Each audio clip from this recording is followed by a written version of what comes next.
Tsaka frontal lang, hindi naman sumasakit kung saan, basta dito lang.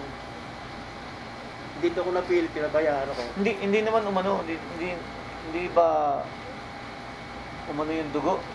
Dahil, Yung sa ugat? Wala pa. Wala pa? Wala pa noon, di kami in-admit na rito. Oo. Pagdating dito, admission. Sabi ko may doktor kami, Dr. Ramaham. Eh, nasa biyahe pa, nasa aeroplano pa. Oo. Uuwi pa lang. Oo. Nasa biyahe, gano'n nagbakasyon eh. Oo. Hindi, sabi ko, may doktor kami ganyan. Aba, hindi ko alam eh. Yung category pala ng pinipirmahan ko, house. Kumbaga sa kwan, hindi private. Parang nasa bahay ka talaga. Oo.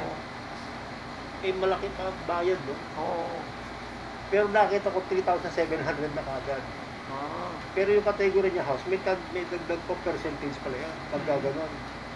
Mabuti pagdating ng doktor, punta agad siya dito. Tinignan niya. Pinabago niya. At tinawag ako sa admission. Tay, sabi ako sa doktora, nabasa mo ba yung admission mo? Dati house yun malaki yun. Hindi. Pinabago ko, kinuha kong private. Dapat Hindi ko na-explain nila napansin. eh. Oo. Yung doktorang yun, yung doktora namin na yun yung doktorang libre kami sa lahat. Pag nagpupunta kami sa kanya, magpapaano, pag nakita kami nakapila, yung pangalan, kahit mahaba pila, pinapapasok na kami sa secretary. Okay. Tapos, tinitingnan na siya. Libre kami, di sininding yun ang doktora. Yun na nag-save sa kanya noong 2016. Ano pangalan 2016, doktora tingin ng mahal, taga Batangas. Nagtutukan dito. Kasi 2016, pabuti na master kasi subukan rin naman, hilong-hilo. Tumawag agad ako, doktora. Ilang stroke na nininang yan? Yung attempt nung 2016, ngayon meron na naman ngayon eh. Yan, kasama na dyan, nakita na sa nakita na sa CT scan. Pero yung stroke na mangyayari ngayon, gumagabang pa lang, maliliit pa lang. Pero may progress. Pero bukod doon sa bukol, yung lumulubong ugat. Lumakita ng doktor eh. Sabi niya, pumunta ka sa butika, bili ka kagad ng City Kulin. 3. Mag-impake ka na, tatay, sabi sa akin. Hindi kukumpay natin yan. Ha? Ay, nang? Ano? City Kulin. Pinainom ka agad ng City Kulin yan. City Kulin. City Kulin sa kwan yun. Sa stroke. Ninang! Pinainom ko. Hinto agad yung sukat tsaka kilo eh. Tapos sabi niya, tatay, biyahe ka na, papuntang dito. Tinawagan ko na yung hospital, punta ka sa emergency, sabihin mo yung pangalan ko, kilala ka na doon, pumirma ka na lang ha, tapos tuloy ka na sa admission. Ganun nangyari talaga. Bakit naman sa emergency, kayo pala yun, doon na po tayo sa admission. Oh. May kwarto na nakabang dito. Yung doktora na yun, ano? ang sa amin ng kwarto. Oo. Yun, ito naman, siya uli. Ngayon nga pagdating dito maayos naman yan eh. Dahil, meron pa kayo yung pag-BP, tsaka yung pantingin ng dugo. Bibigyan ko kayo uli. Meron pa po, doktor. Binigyan ko. Pagtingis na, dala-dalawa. Ay ngayon, magbibigay na naman eh. Oo. Inihingi doon sa mga yung mga naguha ng dugo, ng gamot. Inihingi niya doon. Ang ganda ng babae pag nakita niyo. Bait niya, ano? Ganda. Palit lang. Eh, anghel. Oh, swerte kami doon.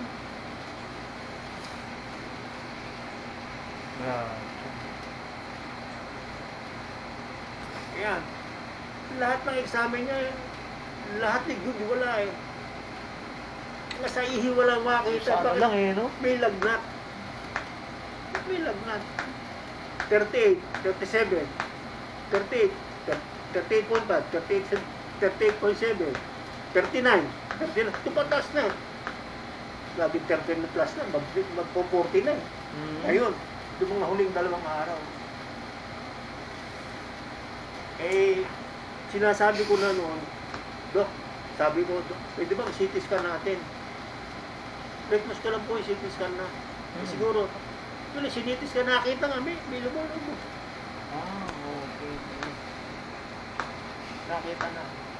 Tatay, good yung tapos sabi niya, magandang balita. Akala ko wala. Walang bukol sa utak. Kasi yun ang paggagalingan din. Pero tatay, meron isa, ano po yun? Meron pong ugat na lumolobo. Naku. Aneurysm po yun tayo. Hindi maganda po yun, sabi sa akin. Hindi maganda po yun. Nag-usap na po kayo ng mga kamag-anak ninyo, kung ano mga decision ninyo gagawin. Nag-usap na kami ng Labet, ni Shirley. Ayun, sabi ni Beth sa akin, Kuya, alam mo yan, pag inoperahan, bibiyakin ng head niya. Hindi naman yun ang, ang siliman chances no kuya eh. Kumbaga sa 100%, 60% talo ka. 40 lang ang hahawakan mo. Tapos pagkatapos makakuha, ma-opera, may problema pa rin tayo. Kasi ICU ka. Oo. Ilang araw ka na doon. Ang problema natin tatay, kuya, kung mayroong progress na mangyayari. Eh ano bang tayo? Kuya, sa Diyos na natin. Ganun talaga eh. Yun.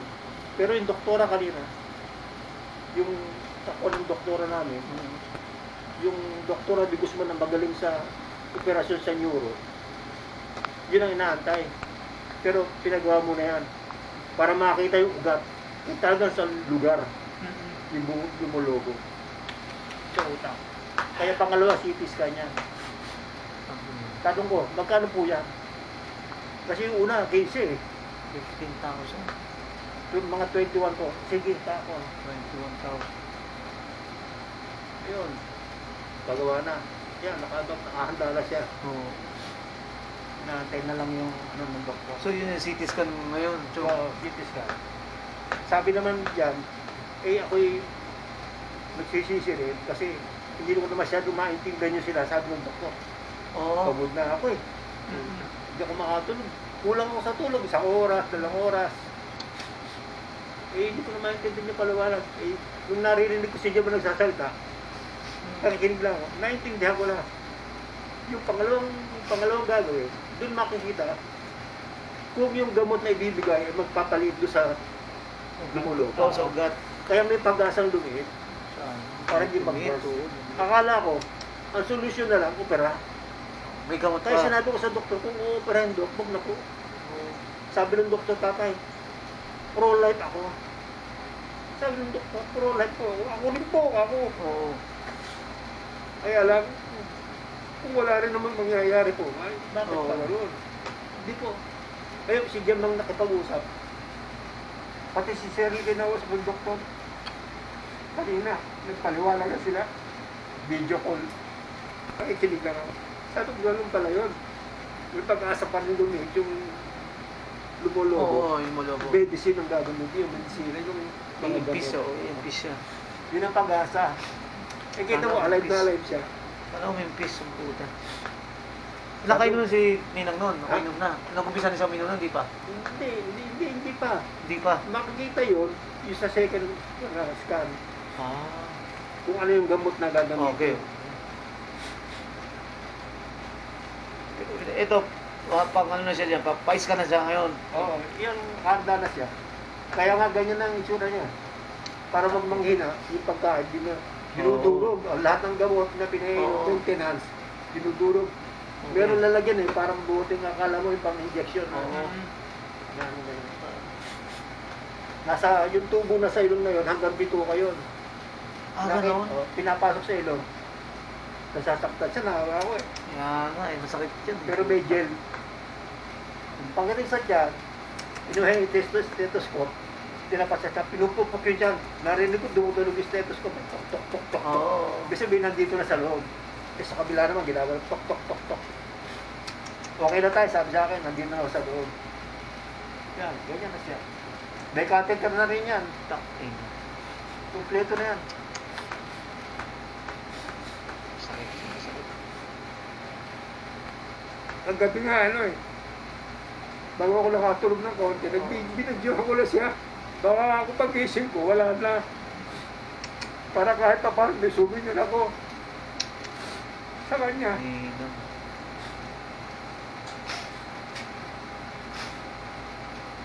Buong katawan niya mainit. buong katawan. Oo, kaya nga nakatodo aircon. Mainit yung ano niya eh, yung palad, nung nagmano ako eh. Nakatodo na oh. Dinidilaw nga ako ng todo, kaya lumabas na nga sila dyan eh. Nakakatulong daw yan dyan para yung lagnat. Dahil sa sobrang lamig, mapapababa. Okay, okay.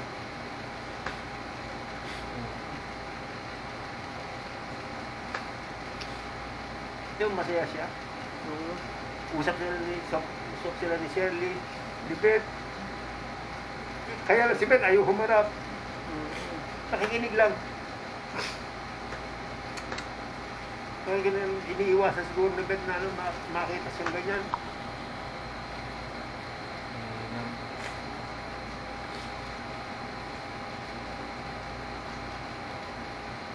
Naghihiwa pala siya ng sibuyas nung biglang tumatake. Bago na ganun nangyari yan, hindi nga, napapansin ko parang mahina siya eh. Mahina siya eh. Binili ko ng tungkod para matumba. Kaya kalaunan din na ginagamit, kayo ko naman kanya. Yan ang ayoko sa'yo kapon, pabibilihin mo. Tapos, di ginamit yung inang hindi mo ginagamit yung tungkod mo. Yung apat ang paa na ganyan. Hindi, gagaling yan si Nino. Ako nagwawasing eh. Nanonood siya, ako po. Tapos pagkatapos ng washing at saka spinner, siya naman naglalagay sa hanger. Pero nakupo lang siya. Nilagay sa lang. Ako lang lalabas, magpasampay. Ganun ang gawa namin mga nakarang bago maging ganyan. Yung litradong nakikita nyo nakatayo sila sa pintuan ni Jen, yung pagpupunta si Jen sa amin, nasa lubong yan.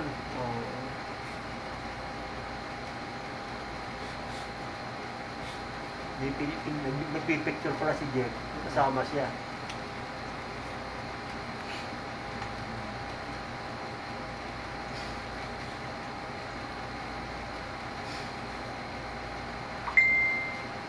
Pagkain nga namin, hindi kami kumakain ng karne bato.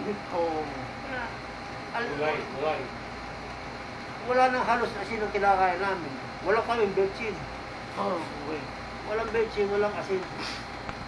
Walang condiment, wala nilagang okra, nilagang talong, nilagang ampalaya, nilagang talbos ng kabote, nilagang dahon ng ampalaya na yung pipiligan namin kaya malakas kung sa kalamansi, ang mga sibuyas, pipino. Yan ang salad namin, mga kamatis. Yan ang pagkain namin. Konti lang kumain yan. Yung pala masama din. Sabi ni Beth, sabi ni Shirley, at yung medyo naging maluluno si Dita eh. Kailangan talaga may kanin din. May kanin siya, kaya lang yung ganun din puro gulay. Hindi rin... Dapat kaya kayo manok. May manok kami. Pero bihira lang. Ang manok namin, lugaw. Sa lugaw, ginana niya. Yun, may manok sa itlog. Ay, isip ko siya na ito. Kumain na ito. Ang baba naman ng ano yan eh, sugar. Kaya tinesting mo noon, walang baba. 98, 100. Yan. Kaya kontrolado yung kanyang kontrolado ang kanyang diabetes eh. Kaya lang yung pagko-convert namin yun, siguro bigla siya. Yung kanyang katawan. Kasi dati, nakakain kami ng manok eh. Ang karne namin, naabot din 10, hindi nauubos eh. Pang-isa lang namin yung isang gulay. Tapos, konti-konti pa kami maghalo. Hindi naman kami nakakain ng fast food. Delikado yun. Hindi ako bumibili nun sa labas. Basta ang amin, lutong bahay lang. Hindi pa siguro kung mahilig na may sabaw. Sabaw. May sabaw kami pag isda. May mga sabaw kami. Ang gulay nga namin, yung mga talbos ng kamote nakalagay. Kaya dahon ng malunggay. Sinulang manok. Kaya lang sinulang namin manok, walang mga balat. Tulad din sa amin, tatanggalan na rin. Puro tanggal ang balat. Pagka binilog sa kwan, meron pa mga tira, binugupit ko pa yung mga taba. Tanggal ko. Ilan ang edad na niyan eh? 68. 60. Kaya ako 70 plus na ako. 68. Yung kapatid ko namatay, 19 lang eh. 19? October 19. Oo. Oo. Kaya ko nga, sunod-sunod. Ilang taon? Kapatid ko. 68 years old. Ha? 68 din, kaedad Ah, niya. 68 din. Nung ano, Nagdamdam din siya, umiyak din siya. Oo. June, 19. kapatid ko panganay. Dalawang araw makalipas siya naman. Ah. Tapos, nung Agosto, kapatid ko naman. Eh, kapatid ni Papa, patay dun. Tapos, pamangkin ko nung Yung kasi edad ko yun. sunod-sunod. Ibawa. Kasi edad ko yun eh. Sunod-sunod, tatlo. Nagulat ako, bigla na lang ano. Putya na Kaya eh. nakapagbakasyon na ako sa business, papunta ko din siya. Sunod-sunod sila ron eh. Sabi ko ba, Nagkatawa kasi ganun dito ngayon.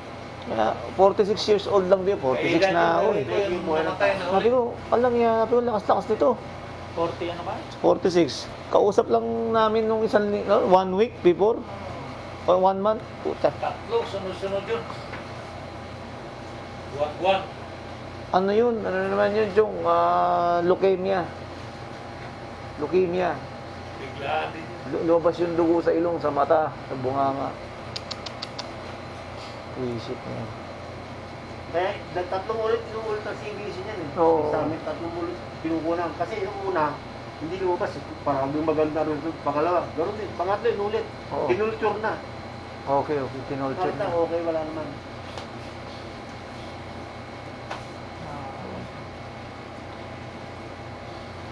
Hindi pa lumalabas sa examen eh. Hmm. Kailangan uulitin. Pero yung x-ray Siya. niya, good, very good lahat. Puso niya, very good. Yun lang, ugat lang. Hindi pala sa ulo. Hindi pala ugat na. Yung ugat lang na yun, namamaga. Pag numimpis yun, wala tayong Buti nga, hindi nag-burst yun eh. Eh lahat ng nakakaroon ng aneurysm, bagsak ka, patay ka na agad eh. rupture, tawag dun eh. Di naman. Okay pa, gagaling pa yung sinina.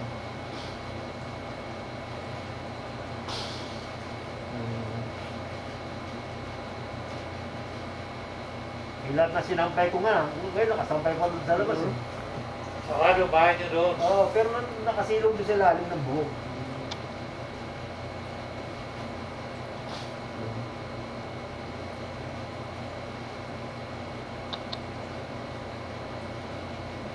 Di ba masakit yun pag ano? Malambot naman yung gusto yun. Sobrang lambot Ang siguro niya. binabantayan namin sa ilong, baka humutin niya. Hihila-hila niya eh. Oo. Siguro nailang siya. Ang sabi ni Ninang? Ano raw? Ninang? Oo. Sa bahay nina. Sino si Magkakapit sa Chloe? school. Bahay na. Oo, si Chloe. Tapos kay nagmamaneho nga, lolo, huwag kang mabilis. Minsan nga, nabangga na kami.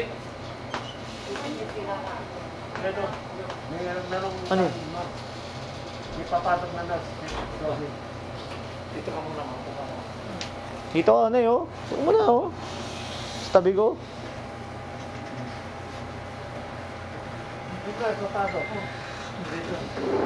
Ha? Hindi mo tinanong kung bakit. Basurera tayo. Basurera. Hindi mo tinawag niya dahil basura nga. Okay mo. Mga tambak na nga eh. Kukunin lang naman yun. Sa kabilang bahay. Para na-okay niya sa akin yung rito. Yung... Comparison to, kinukumpare ko sa Oo. PGA. Yung doktor na kinuha, bakit doktor na dito? Pag tinanong ka lang doktor, wala ko nakakita ng gun shot daw. Sa PGA, clinic gun shot daw ko eh. Jajat lang. Para pagdating sa susunod ng doktor, hindi na ako tatanong. Oo, bibigay na lang dun. Pag binabasa yung Oo. history nakasulat na, Sabi. tsaka pag nagbigay ng gamot, mag-dispense sila ng gamot, ito yung iabot sa akin yung gamot na, tay, ito po paiinom. Dapat sila. Wala sila sabi, anong oras iinom eh?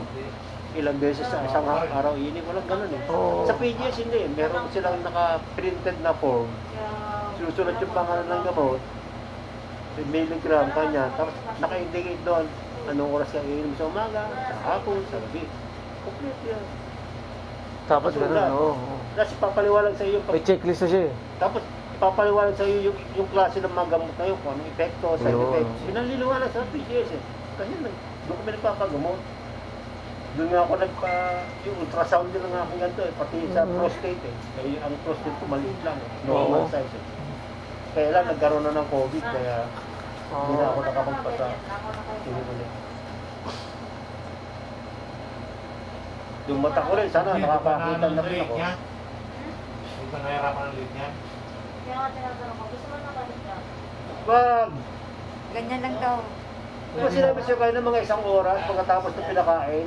Saan na konti? Wag! Sa oras na lang yan. Sinabi na ba may 1 oras na ba? Higit Oh, na. sige na.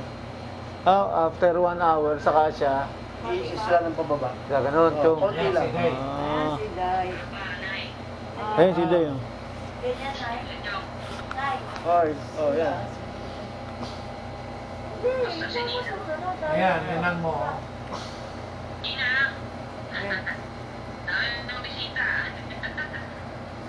Ninang. Si ate.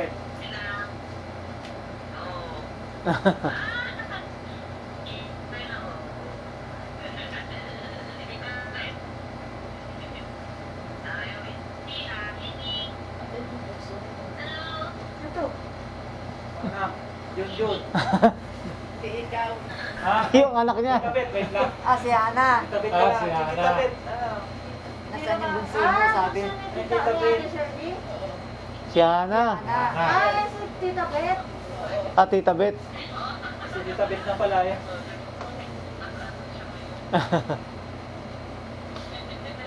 Mas maliwalas ang ano ni Nina. Ah, yan si Tita Bet. Kaysa din sa TikTok.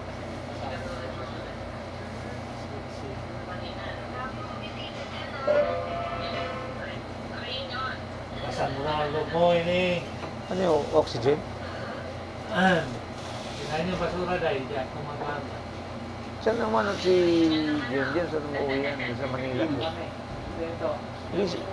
Sa Ilos. Kasama niya sa trabaho. Okay ka. Nawalan ng trabaho yung dalawa. Ah, ganun. Nagbawas ang Si Cardo to, si Cardo. Sa inyo, Indiano.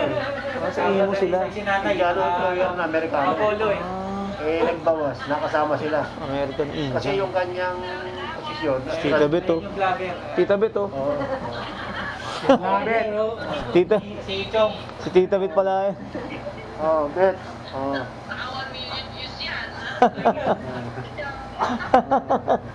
Si Tita Bet pala yan, oh.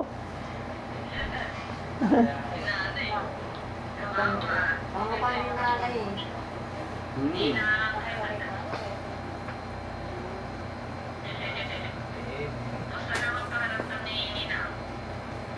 Nasaan sila ngayon umuwi nila dyan, dyan sa Ilos? Sa Imus. Picture na si Sabi lilipat yan dahil na siyempre wala nang ibabalik sa bahay na iba isang inuhulugan. Siyempre, yung nung inuupahan niya, malaki yung bayad niya para sa babalik sa bahay. Ang problema yung mga aso dahil sabi ko, pampo muna. Ah, madami na aso niya. Pampo yung mga aso ko. Yung mga ilan aso niya? Ha? Ilan aso niya, Chong? Siya mo yata eh. Dami nga, Chong. Di ba yung aso niya dun, si ano lang yung ano? Dati, dalawa lang. Ngayon nanganak eh. At, Hindi, yung aso niya yun, may aso rin kayo dun sa isa. wala. Wala na. Wala kami aso ba? Daming aso niya nun, Chong, pag-champ. Nanap niya kay Dar. Pareho siya ng trabaho. Oo. Siya sa pag-work. Dyan na. Pero meron pa siya sa Basura trabaho. talaga. Bukod doon. Okay, oh. Ano siya, meron pa rin siyang ano. Tsaka yung parang Bitcoin meron siya. Oo. Oo. Oo, oo. Na ano?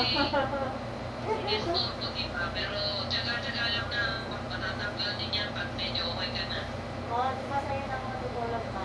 Lapit nang gumaling yan si Nina. Sino?